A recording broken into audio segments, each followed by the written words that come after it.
Welcome to Reread, and everyone's wondering what I don't like about Hard Targets. We're on Agents of the Empire, the second mini-series, because you couldn't do an ongoing series back then. Dark Horse wanted to sell them #1s, them short series. That's what sells. Not an ongoing issue anymore. They were done with that. Do mini-series.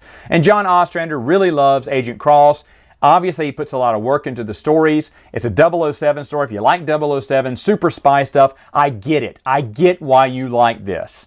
I get why you like this character. There are some good stuff in here too, but this is a step down from Iron Eclipse, and Iron Eclipse isn't some, shining rose of a story. I did like it better the second time, but it's not as good as the first 5-issue series. Let me get into why. First off, Cross kills Count Dooku. No, not that Count Dooku that you're thinking of. It's a different Count Dooku. And they explain it, but at the same time is, why did you have to bring the name Dooku in there? And they keep calling him Count Dooku. Like, isn't that going to confuse the average fan? I mean, even for me, every time they said Count Dooku, I had a hard time thinking, oh no, it's a different Count Dooku now.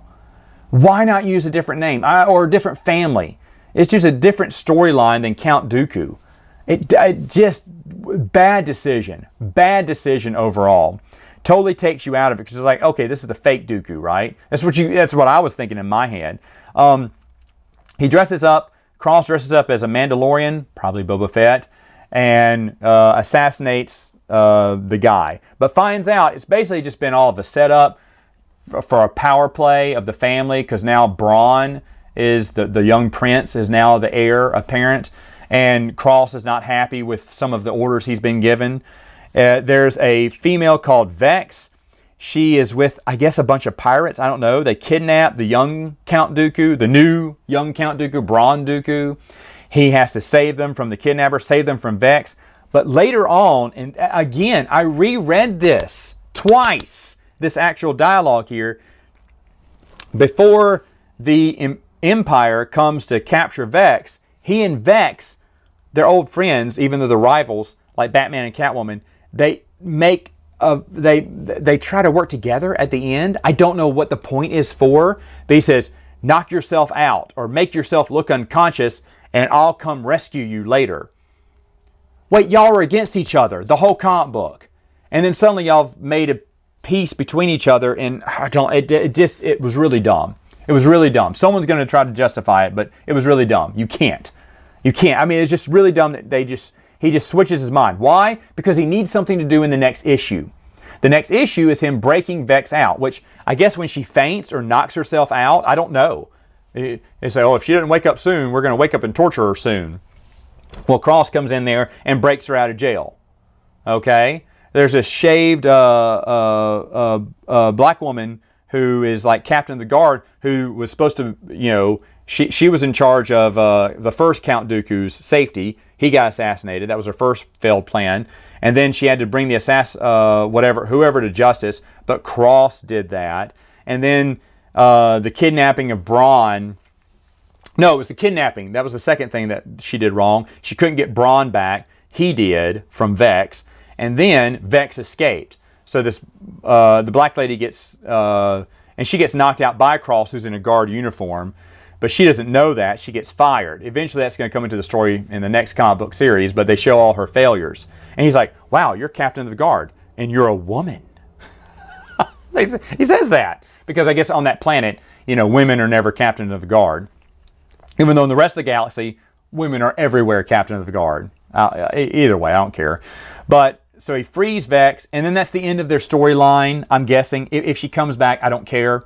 I think she may have in the end though, but I don't really care about her character at all. I think it's terrible, and she's terribly boring too. Vex, cool name, seems cool, but it's totally boring. So he breaks her out of jail, and that's one whole issue. Again, I don't see what the overall arc is. I know what it is, but it just doesn't seem like it meshes well from one issue to the next. They seem like all individual adventures with a common, the razor thin continuity storyline put into it, because after that he teams up with the bald-headed girl, but this time when she says, well, I got fired, you still want me? He's like, yeah. He's after, she's like, but I'm only interested in bad men. He went, well, I am a bad guy. He goes, I freed Vex, didn't I? And then she's like, what? You freed Vex? You got me fired, and starts fighting him. And later on, he's like, but I want to help Bronn. I want to save Bronn. And so they go to save Bronn. And, oh, that Vex was in it because she hires Boba Fett to do one more job. And it involves Bronn Dooku, Count Dooku, the new Count Dooku. Again, we got to have that name in there. But that's how one of the comic books issues end. Anyway, as they go to, I guess they're on bongos. I guess they're on Naboo. I don't remember seeing any Gungans. I don't remember. I know there's bongos. And they're traveling underwater. For some reason, they wanted to have this adventure underwater. She says, hey, because Bronn is down there. He's in one of the underwater cities, kind of being held for his safety. And his uncle or someone related to him is the regent in charge of his safety, and he wants to make sure Bronn is safe and nothing happens to the heir to Count Dooku, whatever. Anyway, she asked the bald-haired girl, I can't remember her name now, I don't care, because she's basically pointless. You don't really get to know her that much until the very end. They want to make her a character. She's basically just someone who makes appearances throughout the first 3 issues, and that's it, until she becomes her main character later on. She asked Cross, straight up, don't lie to me, did you kill, Count Dooku, the older one? And he goes, no. Yes, you did. Yes, you did. Yeah, why lie at this point? I guess so she'll continue to trust you, that you really sincerely want to rescue Bronn. I don't get it. They never reveal that he was the killer. And, he acts like he was the good guy in all this. He doesn't say that. He says, he does tell Bronn, when Bronn goes, oh, I knew you were a good guy. I'm not a good guy, son, or your highness, or whatever. Anyway, he saves the kid, but Boba Fett's there. Boba Fett tries to capture the kid.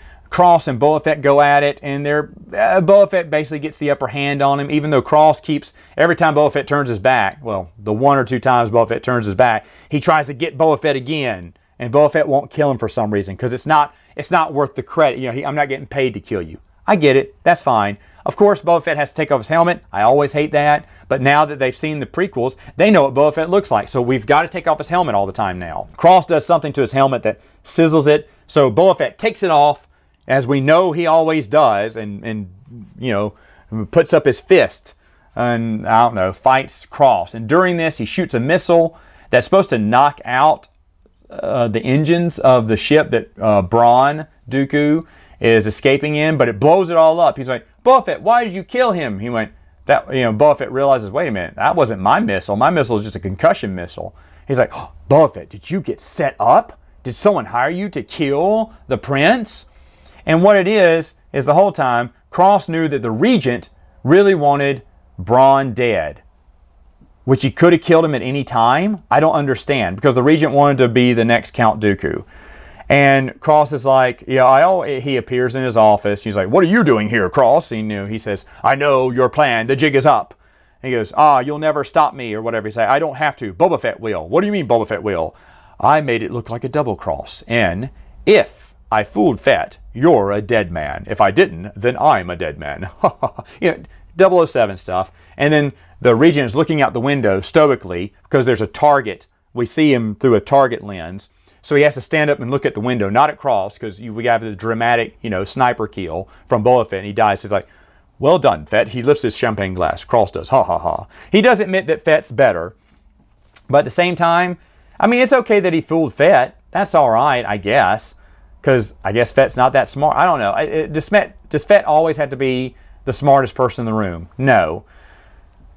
But I think Ostrander was kind of jumping the shark with Cross, making him too smart, too good at everything. And I never like it when someone gets the drop, or gets, besides Han Solo, I guess, gets the drop on Boba Fett.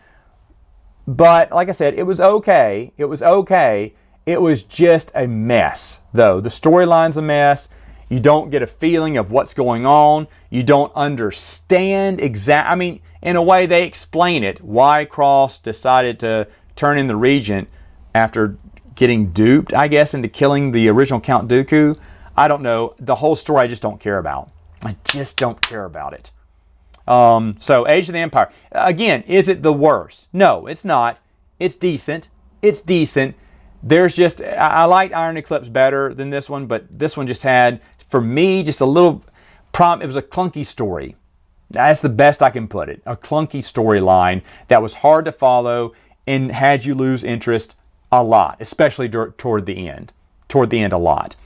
So anyway, there you have it. All right, folks. See you next time.